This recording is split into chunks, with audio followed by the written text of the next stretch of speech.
I have a complex relationship in regards to Shadow of War. But the best way I feel to go into this is to go all the way back to the beginning. This game is a sequel to Shadow of Mordor, which was a game I had not picked up until 2016 at some stage due to a Steam sale. From there I sank a full 24 hours into it on my Steam version and a further 2 playthroughs on the Xbox One version when a friend gifted me a copy. As such, when Shadow of War was coming out and seeing the initial gameplay trailers and CGI trailers, I was hyped up beyond belief. But my initial hype was crushed with the news of loot boxes and microtransactions in a time when this was prevalent in the gaming industry. Something which has since been removed, thankfully. I didn't buy Shadow of War until mid-2019 at some stage when I was informed about the loot boxes being removed. So I decided to hop into it by ordering a copy online and playing on the Xbox One version. And what did I think? For me, this was one of the single greatest gaming experiences I have ever had the pleasure of experiencing in any single player environment since Red Dead Redemption 2, which I had not picked up this game until after I had played Red Dead Redemption 2. I decided to buy it on Steam at some stage to get the high fidelity ultra gaming PC experience. And at the moment I'm about 40 hours in, if not 43 hours in at this stage, on the PC version. In this review I should go in the depth of various aspects of the story, gameplay, and it should be obvious there are spoilers in what I will be saying and the upcoming gameplay on screen. However, I will not discuss the DLC as I haven't had a proper chance to play them, and I haven't purchased them on the PC version due to the price being ludicrous even during the Steam summer sale. First off, story. This picks off immediately after the events of Mordor and follows Talion and Celebrimbor's quest, continuing on as they aim to defeat Sauron and crush the orc armies at his disposal. The story immediately jumps into the action with the Dark Lord and his Nazgul fulfilling their moves against Minas Ithil, which drives Act 1 in the defense and the attempts to drive back the orc armies, crushing the Gondorian forces. Personally for me, Act 1 was well paced, had high tension, and compared to the first game, the opening few battles sees you in the streets of a broken and ruined city as you slowly drive back the orc menace. You're slowly obviously driven back to the main keep and attempt to hold a last stand. Over the events of the Chapter 1 or Act 1 or whatever you want to call it, Talion grows ever more desperate to protect Gondor and save the city, whilst Celebrimbor is eternally more fixated on the Palantir at the time. And for me, this was brilliant, just the clash of personalities between the two. At some point, at the end of Chapter 1, you're left to duel the Nazgul over the fate of the city, which results in you meeting one of the main characters, Eltariel, an elf quested to hunt down and defeat the Nazgul by Galadriel.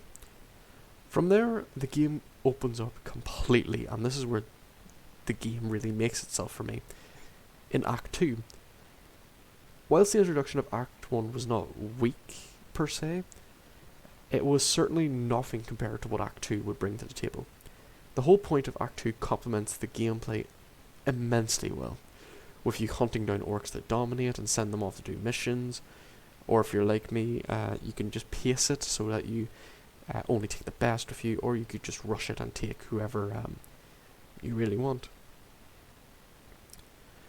Eventually you can use set armies to siege fortresses in one of 4 regions, 5 if you include the DLC, which adds a new desert location, which I had on the Xbox One version but have not had the chance to play on PC. The game splits off in a sense that it lets you go off and do your missions at your own time or pace. There are some missions that involve obviously Eltariel. You have ones that involve hunting down specific orcs. You have ones where you tackle a threat presented by an orc named Zog, which I will not mention what happens, as it was a pleasant surprise for me when my first playthrough. There are various different types of orcs you can recruit as you discover through Act 2. You can either recruit every orc you see, which includes orcs with major weaknesses, or you can end up just killing anyone and everyone. Overall, I don't wish to spoil Act 2. I know I said this review would have spoilers, but I feel Act 2 works well just because you don't see what's really coming, and playing through it for the first time blind is fulfilling. It is honestly amazing.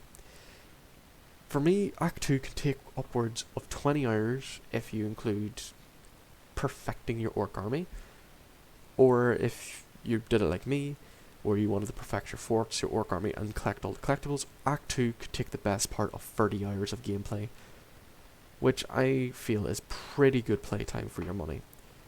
Obviously, this can be a bit of a downside for others, as it seems like it's such a time sink, but it's up for you to decide how much you would wish to put into this game. It is important to mention that at the end of Act 2, if you do not complete many of the missions, you will lose out, but as it is only able to be completed once. Once Act 2 is over, we immediately go into the climax, in which I will give a final spoiler warning, as I wish to discuss the ending itself. Now, the whole point of Act 2 was amassing your forces, stopping the Nazgul, crushing Sauron and his armies and their goals, but Act 3 is when this is all flipped on its head. As it turns out, your, I would say, close friend, and the Wraith bonded to you, Celebrimbor, didn't wish to defeat Sauron, as in crush him completely, but to absorb him and dominate him. At the time, this twist kind of blew my mind. And to this day, it remains one of my favourite twists, just for the visceral fact it feels like such a betrayal, and it's hinted throughout with how Celebrimbor acts and speaks. But if you're like me, or Talion in this case, you didn't want to see it. You chose to ignore it. And it is perfectly explained by Talion himself when he says, and I quote, "I did not struggle and fight against one Dark Lord to replace him with a bright one." The end of this game completely surprises me, with you being abandoned and left to die, and ending up becoming a Nazgul of sorts. And this is where I think Talion's character writing is at its best.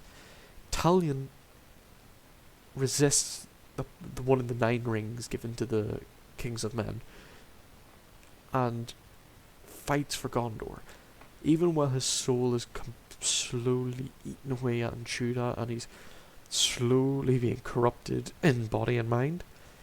He chooses to protect not only Gondor, but Middle-earth itself, and is honestly one of my favourite aspects, including dialogue that he speaks when you fast travel, in which he talks about Celebrimbor, about missing him. For me, it's brilliant for the relationship between the two. You really get the sense these two were friends. You get the sense the betrayal came out of nowhere, and if you put in the time into both games, you really feel they were brothers in arms and reliant on each other. And if you played both games, it genuinely leaves you hopeless. It is a great example of a bond developed between a player and an NPC in games, and it does leave you feeling hopeless. I don't know how to describe that. The ending of the story sees Talion and fighting and resisting for decades more, and I won't discuss further in the hopes of someone picking up this game, but I just wish to discuss the aspect of the character, how the characters interact there.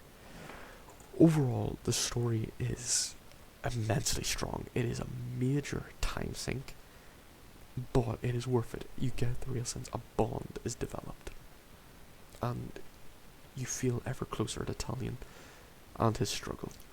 Gameplay for Shadow War is near perfect. It's that Arkham style of combat that doesn't feel like a cheap knockoff of said combat. It feels completely smooth, and everything is communicated brilliantly to the player. From what moves can be countered or dodged, I rarely felt like I was treated unfairly in a fight, and for those captains who were insanely hard to take on, I felt even more satisfied when I somehow managed to beat them and crush them in a duel, and dominate them, or kill them. As I previously mentioned, the core gameplay is dominating orc captains to add to your army, and use it to take over fortresses, which, I should mention, fortress sieges are a key part of the game, and fairly fun for me. It all feels harmonious and works together perfectly in, well, perfect synergy. If I did have any complaint about gameplay, it's the rare occurrence of someone you're aiming to hit, you miss, either it doesn't lock on or it hits someone else. I can't say the amount of times I was about to complete a combo to unlock the execution move, only to accidentally hit a berserker, get countered and lose the combo and restart. It can be mildly infuriating, but it's easily dealt with. Another thing I feel which is a major improvement was the sense of randomness in war compared to Mordor. In Mordor, I don't remember a single instance of you being ambushed or betrayed. Once you dominate your orcs, they're yours forever. In war, you can be betrayed, stalked, ambushed by any and all of your orcs for apparently no reason at all. Even simple, there could be multiple reasons. They become too powerful. You kill their blood brother and they ambush and betray you. The world feels alive. One of the best new elements that comes from gathering experience from dealing with events like this is the new skill tree.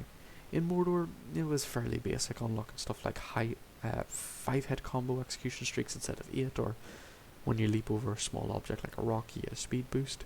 In this game, you get insane new stuff, like you're able to summon Graugs to fight for you, or use your bow to shadow strike and instantly dominate enemies, or even more ludicrous stuff, like an AoE move that burns, poisons, or freezes its enemy. The skill tree works in a unique way that I've not seen before, that has one primary skill you buy to unlock, and 3 additional skills to select. It offers a new dynamic to the game, which helps being tactical when dealing with orcs, as in if an orc is mortally vulnerable to fire damage, you use a fire-based AoE attack, or if they have a fear of Graugs, you summon a Graug to spook them. Obviously this can work in detriment that if you don't pay attention to what your enemy is enraged by, you could accidentally enrage them. The major aspect of gameplay is easily the forts, the most marketed and coolest aspect of the game. And what do I think? I think it was overdone. It all felt too samey. Don't get me wrong, I love this aspect of the game, it's fun, I've sunk many hours into it, but I felt they were too quick, and each fort basically didn't feel life or death enough for me. I'll compare it to one of my favourite games to do sieges in, Total War 3 Kingdoms. In a siege in that game, a siege can take, with a great defender of average strength, between 10 to 40 minutes. Why do I mention this? For me, Shadow of War never felt intense enough past the initial exposure as in your first siege. It would be better, in my opinion, if we saw proper breach tactics like we see in Free Kingdoms, for example, in which you use battering rams to escort up to the gate as an upgrade for your assault, and if that goes down, you rely on your own orcs to breach it, or maybe summon a Graug that punches the gates in or something. It gives an objective to actually breaching the walls in that case, instead of just waiting for your minions to breach it or just leaping the wall and clearing it yourself. However, sieges overall are fun and engaging, especially with plenty of orc captains running about. And the real beauty comes from when you station orcs there. It can offer mini boss fights leading up to the Overlord. You can either slay them or dominate them for your own army, it's up to you. Or you could even use one of your own orcs, put them in as a war chief, and they will disable a part of the defense, such as getting rid of certain weaponry that the defenders have. Overall, though it is satisfying amassing your army and using it as an assault force, for me, defense is amazing. With proper skirmishes at breaches in the wall, as well as desperately holding control points, you're running back and forth and either falling back to retreat or rallying your forces and charging forward.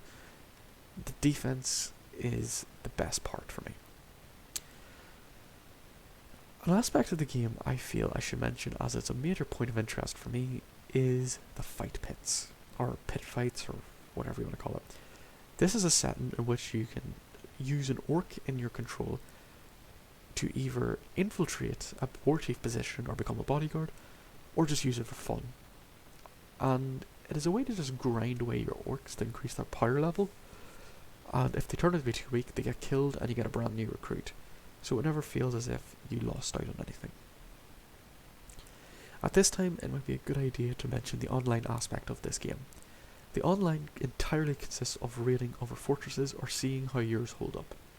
It's fairly basic, but a good way to grind orcs under your command and to fight in new stressful scenarios. The orcs you have garrisoned is the orcs that will be used to battle other players that are trying to siege you or battle your own orcs. The pit fights are a means, as I previously mentioned, of upgrading your orcs, and you get loot from them that use upgrade Talion. Furthermore, you can upgrade your orcs for online play by equipping them with legendary statuses, which gives them an additional buff that they're enraged by, or give them fire weaponry or like a gang of Ologs. Just you can upgrade their weapons and give them new followers, or even give them a Karagor mount if you really feel like it. The online is fairly basic for me, but it is intensely fun. And I've had some of my best laughs sitting in game chat with a friend laughing as I take out his fortress as he's confused how it fell so easily. Overall, for me, Shadow of War is what I'd consider a near perfect game. The handful of gripes I do have, either with the siege assaults being too easy, or attacks not locking on easily, or the microtransaction fiasco at the start of the game's launch, the game as a whole is phenomenal. Additionally, I'd like to commend developers of this game for giving us a proper ending that leaves us satisfied instead of easily sequel baiting us, as I feel like this game could have easily done a sequel, but they didn't. They chose to wrap up the story for us and give us a sense of satisfaction, which is well worth the money for me and is an incredible gaming experience that everyone should get into, even if you don't like fantasy or Lord of the Rings. The gameplay itself is just phenomenal. And while I don't get into review scores, as I just feel like they're a useless form of information people fixate too much on if their favourite game doesn't get like a 10 or a 9, I would say this is a game I recommend to everyone and anyone, as it is a pleasure to play this gem for yourselves. Furthermore, I'd like to thank you, as in you behind the computer screen there, for sitting through my first attempt at reviewing a game in this format. I've done reviews on my Steam page before, but this feels like a deep dive into the unknown for me. I'm just getting used to it, and it's something I would like to get feedback, both positive and negative for. This is just something I would find interesting just to discuss games that I'm interested in or passionate about, and any and all feedback would be greatly appreciated just for the first time. But until next time, thank you and goodbye.